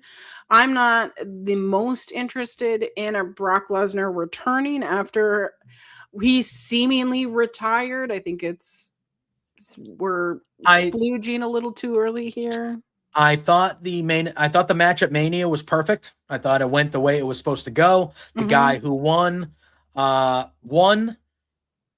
I am very nervous because they moved the whole thing that everybody was saying was, Gunther's going to retire Brock Lesnar at SummerSlam. And that very much could still happen. Who knows? But to me, I'm getting the vibe that they're just going to run it with Oba, and Oba's going to be the guy that retires Brock Lesnar, even though he already did at WrestleMania. He already did. I am very concerned because to me, this is a no-brainer that Obafemi should not lose this match today at all. No. Absolutely not. But I am very concerned that he is going to lose this match today so they can build to the third one because that's how WWE does things. And I think if Obafemi loses this match today, it is a horrendous mistake. Horrendous. I think with how over Oba is, I think that he can lose, but at what cost? You know what I mean? I just don't think it would be a smart thing to do. It concerns me. But yeah, I mean, I was all in that build to Mania. That was the match I was looking forward to the most. And I feel like it's the exact opposite. I don't care about, like, he already beat him. He crushed him in 4 minutes. Yeah. What else do I need to see over Femi do to Brock Lesnar? Now I'm going to watch Brock potentially beat Oba for what? Oba to just beat him again that I already saw him do in the first. Like, I don't think this helps anybody. I don't think it helps anyone either, but I'm also a big Brock Lesnar hater. So, well, I mean, but I feel like a lot of us kind of. Yeah. But Gunther making his way out right now to start the show. He needs new pants money. So, sure. All right. Well, that's kind of our show. We're going to go right into watching Clash in Italy. Do you think that better than Double or Nothing? No. I do think it will be a good show, though. I think the matches, if they let them go, I think it's a good card. It's 5 good matches. It's a great card, in my opinion. It's a good, So, and the crowd is going to be awesome because it's in Italy. So the crowd is going to be awesome. It's a great card. I'm expecting this to be a good show. However, I need WWE to give me something different. I feel like we haven't had big moments. We haven't had really big title change. I want something. I want a world title change tonight.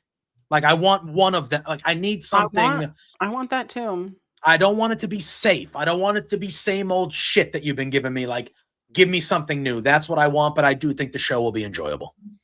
Absolutely. Well, not as enjoyable as this show, though. If I must say so myself. Where can we find you this week? You can find me, JPJ Loves Gaming, on all social media platforms. As usual, Thursday nights, 8 p.m. over on Love Wrestling. Me and Pluggo between 2 beards. You can check us out there. And I'm here every Sunday with you at noon Eastern. And you can just follow me there. I stream, play some video games, and do stuff like that. I usually release my schedules on Monday. So go check me out, follow me, and just continue to support us here and watch this show. And yeah. All right. Well, you can find me anywhere there is. So I just realized that our names are not here. They were not today. They were not there. Oh my God. I don't have that type of access here on Fightful yet to like hit the buttons, but yeah. Sorry about that. I didn't hit the buttons. Nobody knows who I am now. I'm sorry. I was setting up the show, and that's my bad. They popped in and they were like, "Who's this guy with the beard? He's very smart. Yeah. He should be. What's his name? I have no idea. I'm out."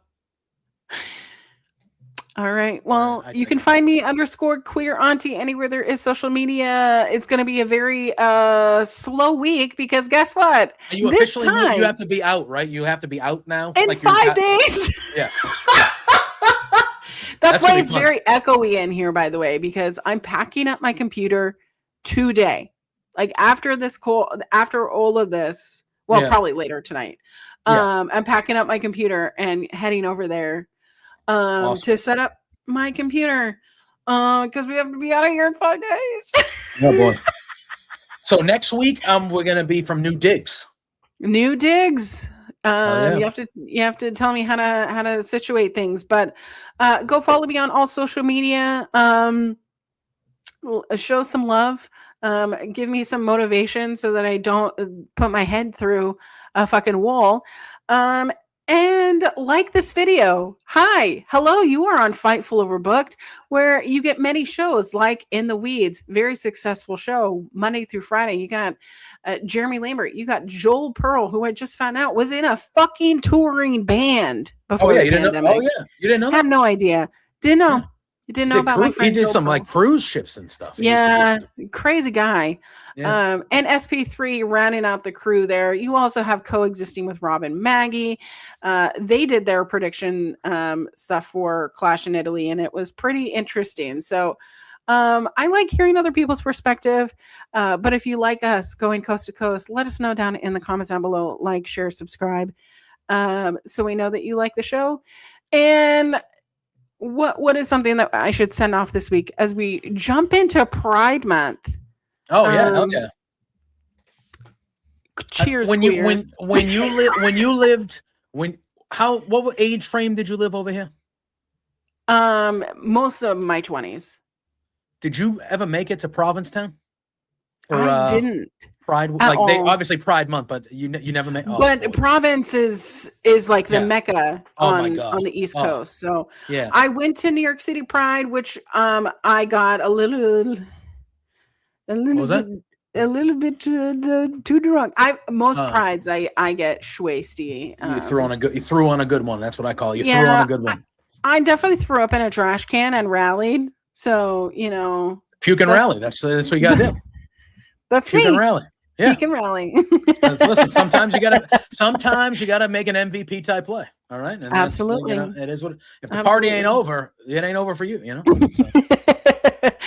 But with that said, everyone, be kind to each other, do good, take no shit, and stand up for the minorities in your life, especially queer people and trans people. Need all of your support and love. So have a great week. Bye, guys.